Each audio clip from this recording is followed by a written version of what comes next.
오늘 우리에게 주시는 하나님의 말씀 마태복음 6장 13절 말씀 지난번과 같은 말씀입니다. 이 말씀 한 절 우리 다 같이 읽겠습니다. 우리를 시험에 들게 하지 마시옵고 다만 악에서 구하시옵소서. 나라와 권세와 영광이 아버지께 영원히 있사옵나이다. 아멘. 저는 이 말씀을 가지고 지난주에 이어서 우리를 시험에 들게 하지 마시옵고 라는 제목으로 말씀드리려고 합니다. 우리가 이제 시험에 들어가는 통로들이 이제 굉장히 많이 있어서 오늘은 그 중에서 의심에 대해서 좀 말씀드리려고 합니다. 그 사람이 가진 사람의 뇌는 그 인체의 각 기관을 자율적으로 조종하는 그런 기능도 있고, 그 밖에 이제 그 지적 활동으로 하는 기능으로서 기억력과 추리력과 창조력, 이 세 가지가 이제 뇌의 그 핵심적인 기능들이죠. 그래서 이성적으로 사고하는 것, 이것도 하나님께서 주신 것이고 이것이 하나님의 선물이라고 말할 수가 있습니다. 근데 이 의심이라고 하는 것은 되게 이성적이고 합리적인 사고의 결과예요. 그래서 합리적인 의심이 없다면 사람은 굉장히 위험에 처할 수가 있습니다. 그렇죠? 어린아이들이 어떤 의심스러운 사람이 접근하는데 그걸 무조건 의심하지 않고 다 믿고 쫓아가다 보면 이제 엉뚱한 일을 하게 될 것 아닙니까? 그러니까 이 의심하는 것은 자기 자신을 보호하기 위해서, 그리고 세상을 이해하기 위해서 굉장히 중요한 능력 중에 하나입니다. 그런데 이제 그 합리적인 의심은 그 의심의 근거를 해소하고 나면 되게 이제 해소가 되죠. 예를 들면 외출하려고 그랬더니 한참 가다가 아무래도 가스불을 켜놓고 온 것 같다. 그러면 이제 쫓아가서 확인하고 나면 더 이상 의심하지 않아도 되잖아요. 근데 이제 가다가 다시 또 누가 이상한 짓을 해서 그게 불이 또 들어오지 않았을까? 이렇게 의심하면 그게 뭔가 사로잡힌 거고 뭐 잘못된 거죠. 그때부터는. 그러니까 합리적인 의심은 그 의심의 근거를 해소하고 나면 이제 해소가 더 이상 거기에 사로잡히지 않게 되는 거죠. 그리고 이제 또 이제 그 지성적인 의심, 지성이라고 하는 것은 본질적으로 회의하는 것입니다. 회의하는 것은 이것이 과연 그런 것인가, 이런 생각을 늘 하는 것이 지성이죠. 그러니까 뭐 세상 사람들이 아무리 이게 다 맞다 그렇게 얘기를 해도 정말 그런가 하고 한번 의문을 가져보고 그 본질을 탐구해보는 그런 마음이 있을 때 비로소 지성이라고 말할 수가 있습니다. 그래서 이런 지성적인 활동을 통해서 세상에 이제 해가 지구를 돈다고 다들 믿을 때 이런 의심을 통해서 그게 아니고 지구가 태양을 돌더라, 이런 걸 알아내게 되는 거잖아요. 그래서 이렇게 합리적인 의심을 하는 것은 굉장히 중요한 것입니다. 이런 의심의 기초 위에 인류 문명이 발달하고 그렇게 되는 거죠. 또 이제 어떤 정책이나 사회적인 어떤 관계라든지 이런 모든 것에서도 이런 적절한 의심을 함으로써 과연 무엇이 가장 좋은 것인가, 이런 생각을 끊임없이 하면서 우리가 보다 나은 세계를 만들어 갈 수 있는 그런 기초가 되는 겁니다. 그런데 사탄이 주는 의심이 있습니다. 사탄이 주는 의심은 인간관계를 파괴하고 우리가 하나님께로부터 멀어지게 만드는 이제 그런 의심이죠. 특히나 이제 하나님과 하나님의 말씀에 대한 의심 이게 우리 인생에 굉장히 그 치명적인 영향을 미치기도 합니다. 실제로 보면 사람이 경험한 모든 시험 중에서 가장 근원적이고 가장 첫 번째 일어난 일이 의심하는 거였죠. 그래서 이제 창세기 3장 1절부터 6절에 보시면 하와가 사탄에게 그 미혹을 받는 그런 장면이 나오는데, 우리 3장 1절부터 6절 말씀 우리 같이 한번 읽어보겠습니다. 그런데 뱀은 여호와 하나님이 지으신 모든 짐승 중에서 가장 간교하더라. 뱀이 여자에게 물어 이르되 하나님이 참으로 너희에게 동산 모든 나무의 열매를 먹지 말라 하시더냐. 여자가 뱀에게 말하되 동산 나무의 열매를 우리가 먹을 수 있으나 동산 중앙에 있는 나무의 열매는 하나님의 말씀에 너희는 먹지도 말고 만지지도 말라. 너희가 죽을까 하노라 하셨느니라. 뱀에게 여자에게 이르되 너희가 결코 죽지 아니하리라. 너희가 그것을 먹는 날에는 너희 눈이 밝아져 하나님과 같이 되어 사멸을 알 줄을 하나님이 아심이니라. 여자가 그 나무를 본즉 먹음직도 하고 보암직도 하고 지혜롭게 할 만큼 탐스럽기도 한 나무인지라. 여자가 그 열매를 따먹고 자기와 함께 있는 남편에게도 주매 그도 먹은지라. 자, 여기 보면 그 사탄이 하와에게 말을 걸면서 이렇게 살짝 비꼬았습니다. 하나님이 참으로 이렇게 한마디 단어 하나를 딱 넣으니까 자기가 들은 말씀에 대해서 금방 딱 의심이 생기는 거죠. 아, 정말 그러셨나? 이런 의심이 생기고, 그리고 이제 그 말씀, 하나님께서 하신 말씀도 살짝 꼬았습니다. 그래서 너희에게 동산 모든 나무의 열매를 먹지 말라 하더냐? 이게 하나님께서, 이게 사탄이 만약에 선악과의 열매를 먹지 말라. 하나님께서 정확하게 말씀하신 대로 물었더라면, 맞아, 그렇게 하셨어. 그렇게 대답했을 텐데, 이게 살짝 아닌 걸로 이제 일부러 물어보는 거죠. 그래서 동산 모든 나무의 열매를 먹지 말라 하시더냐. 그러니까 여자가 이제 살짝 혼동되기 시작했습니다. 그래서 동산 나무의 열매를 우리가 먹을 수 있으나 동산 중앙에 있는 나무의 열매는 하나님의 말씀에 너희도 먹지도 말고 만지도 말라 너희가 죽을까 하노라. 그런데 여기 이제 실제로 그 하나님께서 하신 말씀과 비교해 보면 하나님은 그 창세기 2장 16, 17절에서 이렇게 말씀하셨어요. 여호와 하나님이 그 사람에게 명하여 이르시되 동산 각종 나무의 열매는 내가 임의로 먹되 다른 모든 나무 열매들은 임의로 먹지만 선악을 알게 하는 나무의 열매는 먹지 말라. 내가 먹는 날에는 반드시 죽으리라. 그러니까 죽을까 하노라가 아니라 반드시 죽으리라. 그렇게 말씀하셨어요. 근데 이제 그 하와는 죽을까 하노라라고 기억하고 있는 겁니다. 왜 그랬을까요? 아마 설마 죽겠어? 그런 의심이 그 마음속에 있었을 가능성이 있죠. 아니면 하나님께서 저 말씀을 하실 때 아직 하와는 태어나지 않았던 때였기 때문에 하와는 아담에게서 말씀을 전해 들었어요. 그 전해 듣는 과정에서 자기가 다소 뒤틀리게 기억하고 있을지도 모르겠습니다.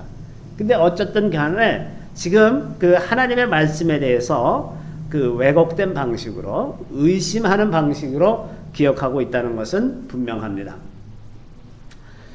그래서 이제 그 죽을까 하노라 하고 이렇게 되니까 그 틈을 약간의 의심이 생긴 그 틈을 그 사탄이 이제 놓치지 않고 너 그래서 그런 것이 아니다 그러면서 지금 내가 그것을 먹는 날에는 하나님과 같이 되는 것을 이제 막으려고 그러시는 거야 하고 해석을 하나님께서 왜 그렇게 하셨는지에 대한 해석을 이제 사탄이 한 겁니다. 이제 이때가 이제 결정적인 순간입니다. 사탄이 그렇게 속삭일 때 그 사탄의 해석을 받아들일 거냐 말 거냐 하는 것은 사람이 선택하는 문제예요. 자, 그 선택의 순간이 왔습니다. 근데 그 말을 듣는 순간 하와가 그 선악과를 보니까 먹음직도 하고 보암직도 하고 지혜롭게 할 만큼 탐스럽기도 했어요. 그리고 죽지도 않는다고 사탄이 속삭이니까 맞아? 설마 그렇다고 죽이겠어? 그런 마음이 확 들고 그러니 더 이상 주저할 필요가 없었습니다. 그래서 가서 따먹고 나니까 굉장히 놀라운 경험을 했습니다. 눈이 밝아졌어요. 자기가 눈이 그렇게 밝은 줄도 몰랐는데 그 선악과를 따먹고 나니까 눈이 밝아지면서 자기가 벌거벗은 것을 깨달았습니다. 근데 그것이 흔히 처음에 어떤 죄를 지을 때 그러는 것처럼 아주 짜릿하고 놀라운 경험인 거예요. 그 경험이 너무나 놀라워서 남편한테 같이 먹자 이렇게 된 거죠. 그러고 나니까 둘이 같이 이제 나락으로 떨어집니다. 언제든지 죄를 짓는 게 처음에 질 때가 어렵지 그 다음부터는 반복적으로 가는 거잖아요. 처음에 그 짜릿한 느낌 그것 때문에 자꾸 죄를 짓게 되는데 그 순간 때문에 하와도 이제 남편까지 끌어들였죠. 이렇게 의심하는 것은 사람에게 일상적으로 일어나는 일입니다. 그런데 문제는 그 의심을 어디서 어떻게 해소하느냐. 이것이 핵심적인 문제죠.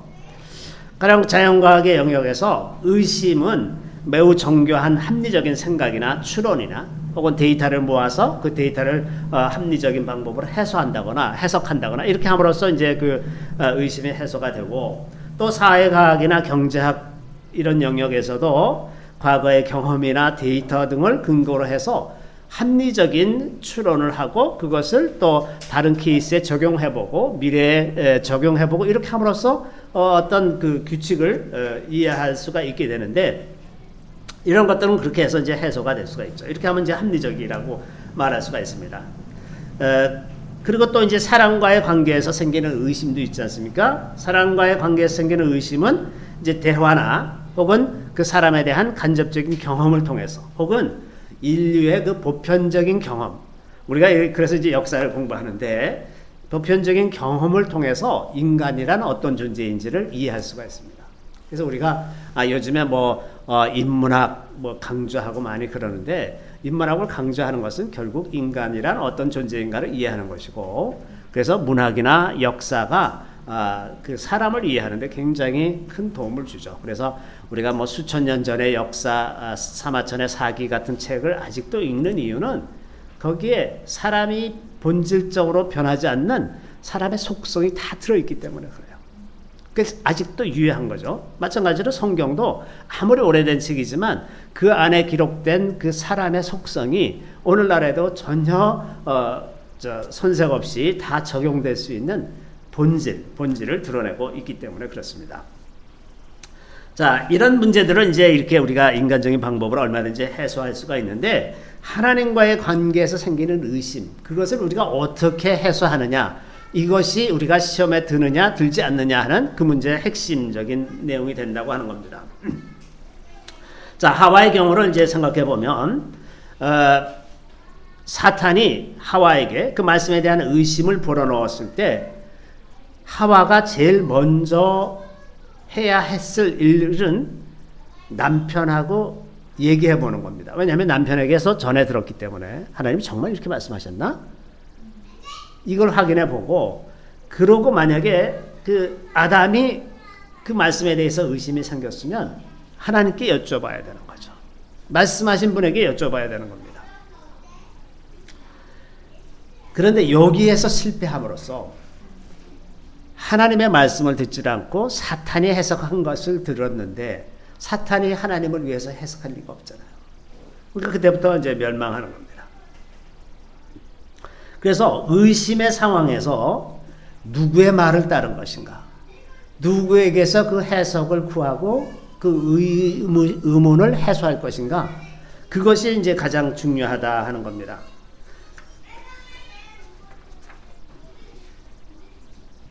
성경에는 이제 그 의심하다가 멸망당한 사람들이 이제 많이 나오는데, 예를 들면 이제 이스라엘 백성들이 출애굽해서 홍해 바다 앞까지 왔습니다. 그래서 뒤에서는 이제 애굽 군대가 쫓아오고 앞에는 바다에 갇혀 있으니까 이제 완전히 죽었잖아요. 인간적으로 생각하면 이제 완전히 죽었습니다. 그랬더니 그때 비록 애굽 땅에서 하나님께서 하신 그 10가지 재앙을 보고서 하나님에 대해서 상당히 많은 경험을 하기는 했지만, 그래도 하나님의 능력과 그 하나님의 선하심에 대한 의심이 있었기 때문에 모세에게 이렇게 얘기합니다. 애굽에 매장지가 없어서 당신이 우리를 이끌어내어 이 광야에서 죽게 하느냐? 이거는 우리를 죽이려는 의도야. 이건 우리를 다 그 애굽에서 평안하게 못 살게 하기 위해서 이곳까지 이끌어내서 우리를 죽이려고 하는 거구나. 그렇게 딱 의심이 들어서 모세를 원망하고 하나님을 원망합니다. 그러다가 이제 그 홍해 바다를 건넜는데 또 이제 광야를 이제 지나다 보니까 먹을 것이 떨어집니다. 그랬더니 이제 또 모세하고 아론을 원망합니다. 아무리 많은 하나님의 능력을 경험했어도 그 하나님의 선하심을 신뢰하지 못하기 때문에 우리를 인도해내어 이 온 회중이 줄여 죽게 하는도다. 아니 거기 가서 저 애굽 땅에는 먹을 게 많았는데 여기는 지금 양식이 없어서 다 죽게 생겼잖아. 그러면서 또 하나님을 원망하고 모세를 원망합니다. 우리가 하나님의 선하심과 그 신실하신 언약과 그 능력을 믿지 못하면 우리 평생 살면서 우리는 계속해서 의심하게 되죠. 그 의심하면 원망으로 표출이 되고 우상숭배하기도 하고 그렇습니다. 오늘날에도 많은 사람들이 의심 때문에 하나님께로부터 멀어집니다. 어떤 사람들은 심지어 예수를 믿는다고 하면서도 천국과 지옥이 있다는 사실 자체를 의심하고 믿지 않는 사람들도 많이 있습니다.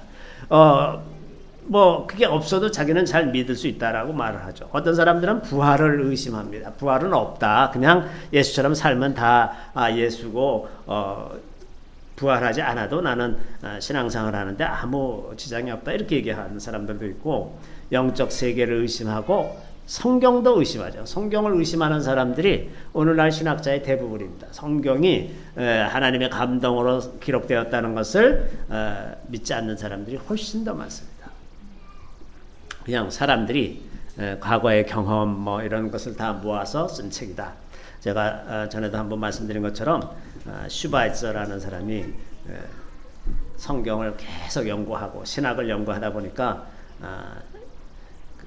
예수는 실존 인물이 아니다 이렇게 결론을 내고 아프리카에 가서 의사로 평생 불쌍한 사람들 이제 치료해주면서 살다가 죽었는데, 그 사람은 어쨌든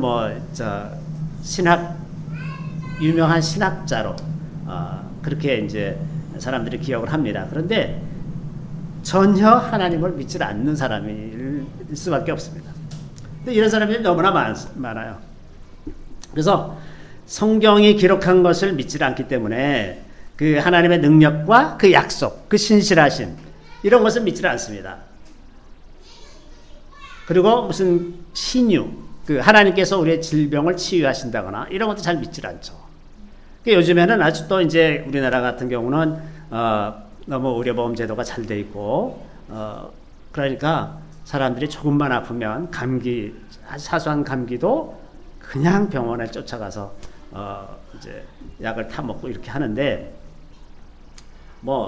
그것 자체를 나쁘게 생각하는 건 아닌데, 그리스도인이 병원에 다니더라도 하나님이 우리를 치유할 수 있다는 것을 믿지 못하면 나중에 환난 날에 모든 상거래를 금지시키고 짐승의 표를 받은 사람만 상거래를 하게 하면 병원 가서 돈 내는 거 못하잖아요.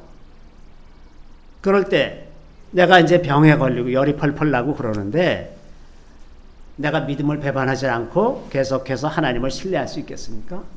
훈련이 되지 않으면 하나님이 우리를 치유하실 수 있다는, 모든 질병에서 우리를 건질 수 있다는 것을 훈련하지 않으면 환난의 때를 통과할 수가 없을 겁니다. 아마. 그것이 너무 두렵고 너무 떨려가지고 병원으로 가야 되는데 병원 갈 수는 없고, 그러면 어떡합니까? 예수를 부인하고 이제 병원에 가야 되겠다. 그러면서 주님, 제 본심은 아닙니다. 이런 뭐 합니까? 이미 끝난 거죠. 자, 성경에는 이렇게 하나님을 신뢰하지 못해서 하나님께로부터 버림받은 사람들이 많이 있지만, 또 그 의심할 때 그 문제를 하나님께 가지고 가서 해결한 믿음의 용사들도 있습니다.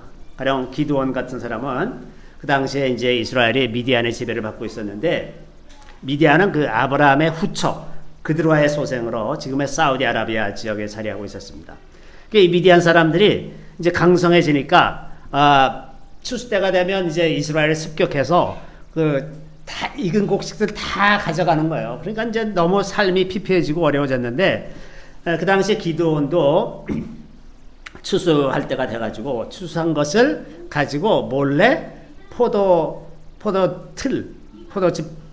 담는 틀에 가가지고 거기서 이제 탈곡하고 있었는데, 그때 이제 하나님의 사자가 나타나서 큰 용사여 여호와께서 너와 함께 계시도다 이런 말을 하니까, 아니 하나님 그러시다면 왜 우리가 이 모양의 이 꼴이 됐겠습니까? 그랬더니 이제 하나님의 사자가 내가 너를 통해서 이제 이스라엘을 구원하겠다 그런 말씀을 하니까, 그걸 제가 어떻게 믿겠습니까? 그 표징을 보여주십시오. 그랬더니 이제 그러면서 재물을 준비해놓고 바위에 올려놨더니 하늘에서 불이 떨어져가지고 이제 그걸 태웠어요. 그래서 하나님께서 너와 함께 계시다는 것을 이제 확증하면서 보여주셨죠. 자, 그것을 하나님의 사자가 그런 말씀을 전해 주었을 때 그것을 무조건 믿지 않는 것이 아니라 표징을 구하고 그걸 통해서 자기가 믿으려고 했어요. 그죠? 그래서 이렇게 해서 자기가 그 믿음을 가지기 위해서 하나님께 뭘 구하는 것, 이런 방식으로 기드온이 그 의심을 해소했다고 하는 겁니다.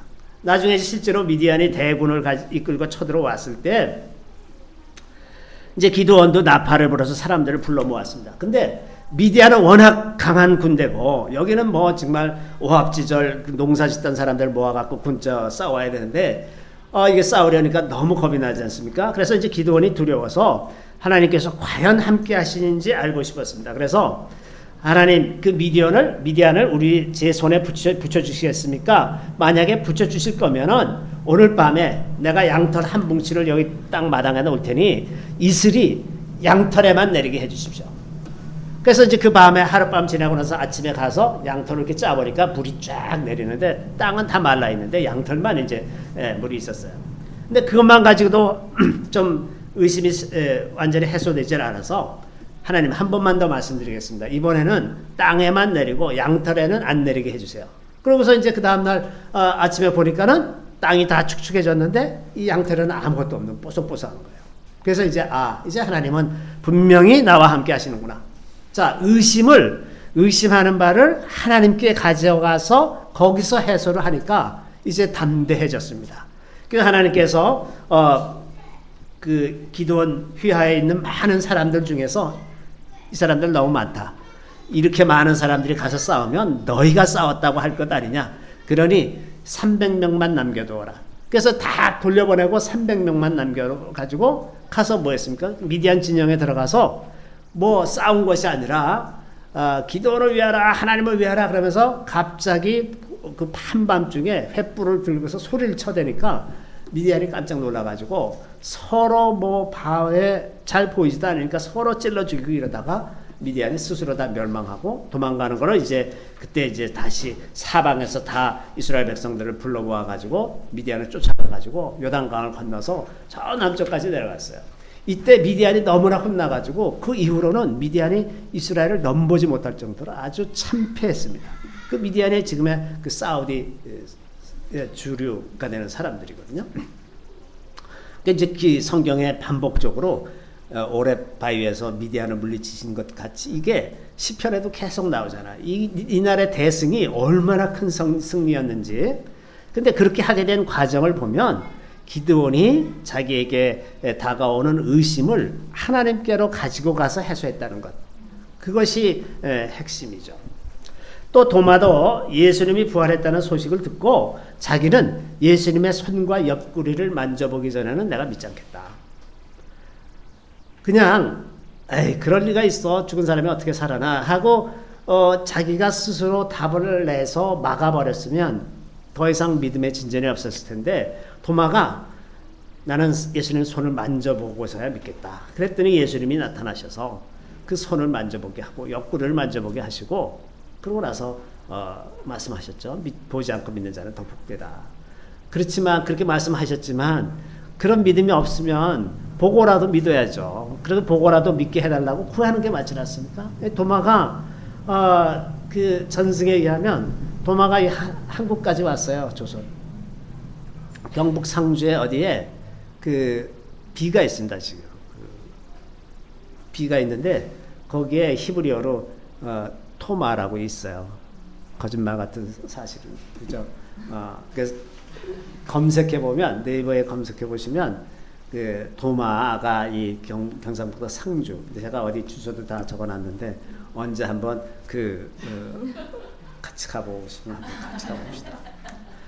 이런 도마가 됐어요. 너 굉장히 놀라운 사람이 됐습니다. 그러니까 그 의심이 일어날 때 의심을 어떻게 해소하느냐 이게 언제나 중요하다 하는 거죠. 우리가 성경을 잘 모르고 그럴 때는 의심이 많습니다. 앞뒤 전체를 잘 이해하지 못하고 이럴 때는 성경에 대해 궁금한 것도 많고 이게 맞나 틀리나 이런 의심이 언제나 생기는 건데 그런 의심이 생길 때 그 핵심이 하나님께로 그 의심을 가지고 가는 것 그런 겁니다. 그래서 요한복음 이제 10장 1절부터 5절 말씀인데 우리 다 같이 한번 읽어보겠습니다. 내가 진실로 진실로 너에게 이르노니 문을 통하여 양의 우리에 들어가지 아니하고 다른 데로 넘어가는 자는 절도며 강도요 문으로 들어가는 이는 양의 목자라. 문지기는 그를 위하여 문을 열고 양은 그의 음성을 듣나니 그는 자기 양의 이름을 각각 불러 인도하여 내느니라. 자기 양을 다 내놓은 후에 앞서가면 양들이 그의 음성을 아는 고로 따라오되 타인의 음성은 알지 못하는 고로 타인을 따르지 아니하고 도리어 도망하느니라. 자, 주님의 양은 그 주님의 음성을 들을 줄 알아요. 그래서 말씀하시면 듣습니다. 그리고 다른 음성은 주인이 아니기 때문에 안 따라가요. 이게 정상입니다. 그러니까 어떤 의심이 생기면 당연히 하나님께로 가서 여쭈면 하나님께서 어떤 말씀을 해주실 거라는 거죠.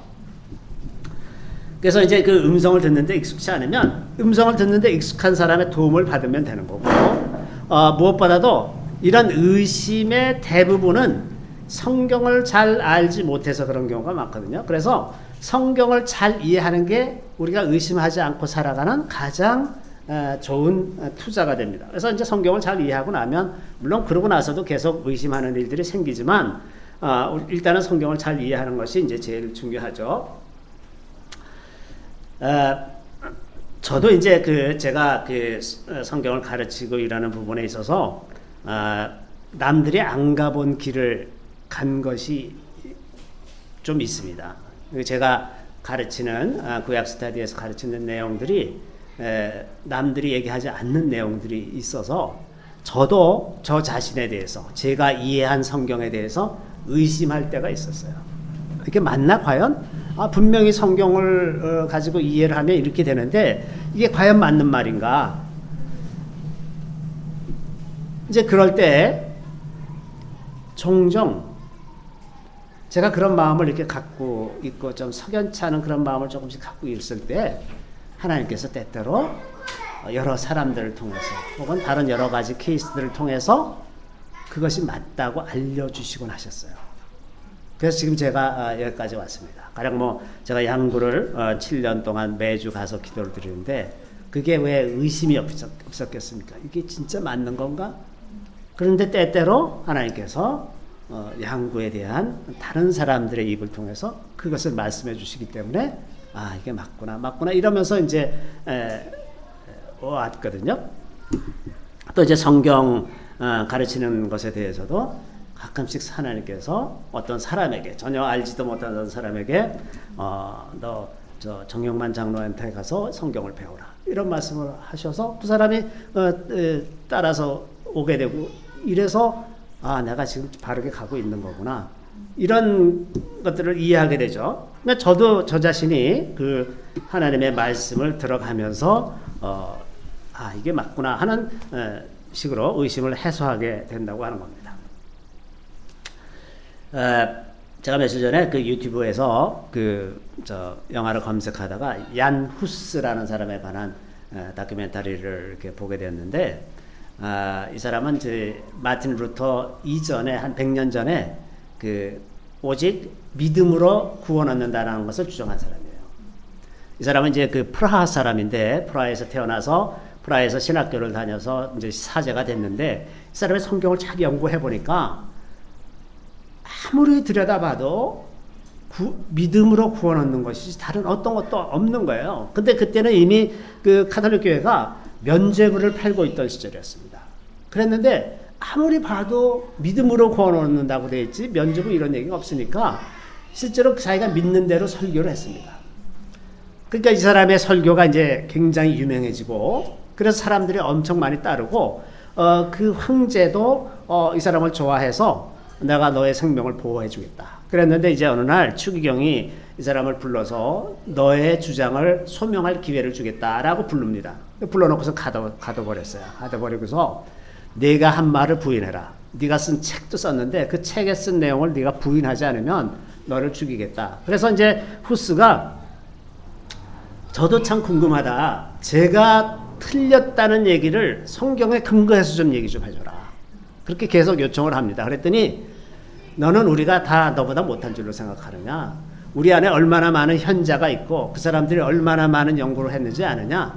이런 얘기만 하지 성경을 인용해서 네가 잘못됐다라고 말하는 사람이 아무도 없는 거예요.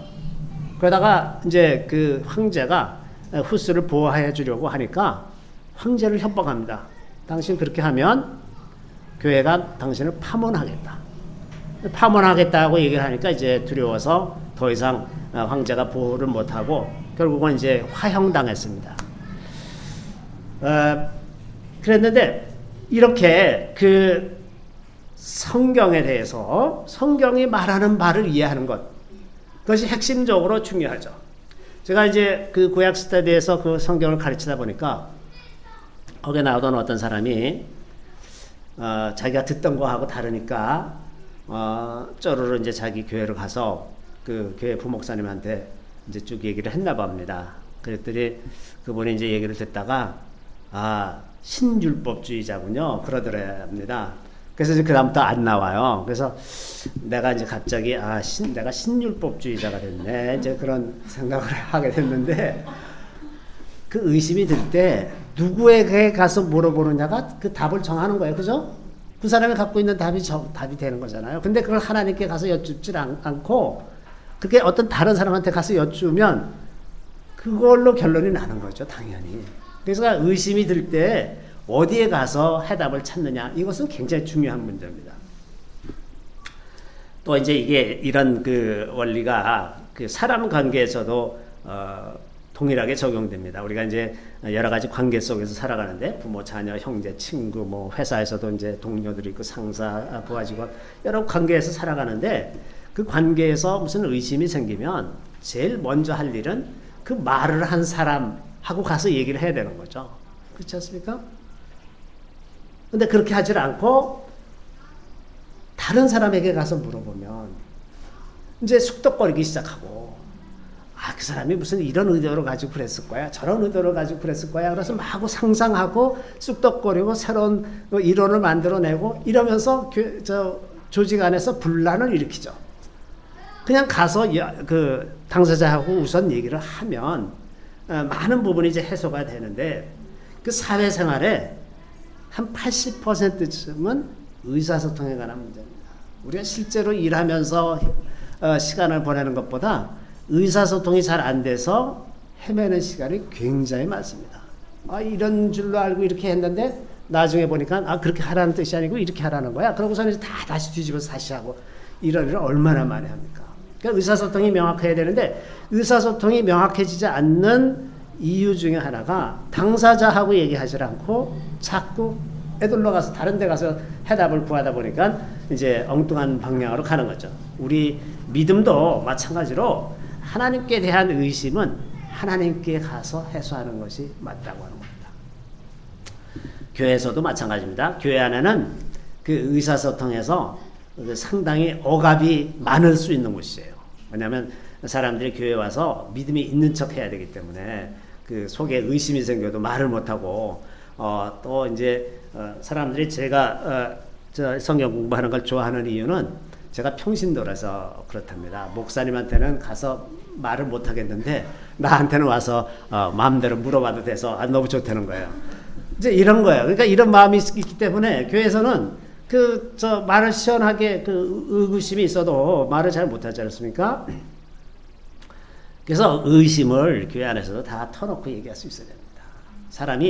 사람이 의심하는 것들이 제가 평생 사람들하고 신앙상담을 하다 보니까 맨날 거기에요. 똑같습니다. 자기한테는 그게 너무 심각하고 이제 그렇지만 들어보는 사람 입장에서 보면 맨날 똑같은 얘기 하는 겁니다.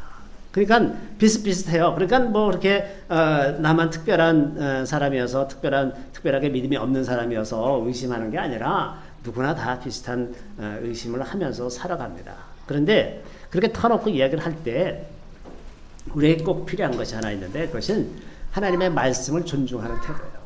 하나님의 말씀을 신뢰하지 않으면 그러고서 이제 그 세상의 그 사고방식과 세계관을 그대로 가지고 들어와서 자꾸 교회 안에서 논쟁을 벌이면 이게 이제 결론도 잘 안 나고 끝이 잘 안 나죠. 그리고 많은 부분 믿음이라고 하는 것은 그 경험적으로 시간 속에서 확증되는 것들이 굉장히 많죠. 예를 들면 하나님께서 어떤 말씀을 하셨다거나 그럼 그 말씀이 실제로 이루어지는 데까지 시간이 걸리는 것처럼 교회 안에서도 그런 일들이 확증되는데 시간이 필요하기 때문에 어떤 그냥 한순간을 잘라가지고 세상 속의 세계관을 가지고 들어와서 논쟁을 하면 쓸데없는 논쟁을 하다가 세월을 다 보냅니다. 그래서 가장 중요한 것은 하나님의 말씀에 대해서 존중하고 그 말씀의 권위를 인정하고 그리고 하나님의 말씀이라면 순종하겠다는 마음이 있으면 어떤 의무를 풀어내도 문제가 없습니다. 같이 하다가 안 되는 것도 생길 수가 있을 텐데 그러면 같이 한번 기도를 해보고 얼마든지 우리에게 가르쳐 주시는 하나님을 의지할 수 있지 않습니까? 그러니까 그런 태도만 있다면 교회 안에서 자유롭게 의심하는 것들을 드러내고 소통할 수 있어야 된다고 저는 생각을 합니다. 이렇게 의심하는 것은 이제 비판하는 것과는 다릅니다. 비판하려는 것은 자기가 판단자, 하나님의 자리에서 사물을 보는 그런 것을 비판이라고 하는 것이고 의심하는 것은 우리가 누구나 다 연약한 존재라는 것을 인정하고 하는 거죠. 자, 그래서 우리가 하나님께로 향하는 의심의 본질은 하나님의 선하심과 능력과 그 말씀의 권위와 신실함 이것을 믿지 않으면 계속해서 흔들리지만 이것만 견고하게 붙잡고 있으면 우리가 인생의 믿음의 여정에서 일어나는 여러 가지 의심들에 대해서 얼마든지 하나님을 향해서 가면서 해소할 수 있다는 것. 그래서 의심하는 것 자체를 두려워할 필요 없이 하나님께 나아가는 그 태도가 우리 안에 확실히 있게 되기를 바랍니다. 이것이 우리가 시험에 들지 않는 방법입니다. 의심하면서 살지만 시험에 들지 않는 그런 방법이 될 것입니다. 그래서 시험에 들게 하지 마시옵고 이런 말씀에서 우리가 이 말씀을 잠시 전해드렸습니다. 기도하겠습니다. 우리 주님을 찬양합니다. 우리 마음 가운데 때때로 일어나는 의심에 대해서 주님은 선하시고 인자하시고 노하기를 더디하시며 긍휼을 베푸시는 하나님이신 거로 우리에게 알게 하시고 그 비밀들을 알려주시나이다. 우리가 이제 담대한 마음으로 주님 앞에 계속해서 나갈 수 있게 되기를 구합니다. 하나님의 말씀을 보다 잘 이해해서 우리가 이 땅에 살아가는 동안 불필요하게 의심하며 살지 않게 하여 주시고 우리가 견고한 믿음 위에 날마다 더 설 수 있게 도와주시기를 우리 구주 예수 그리스도 이름으로 감사하며 기도드리옵나이다. 아멘.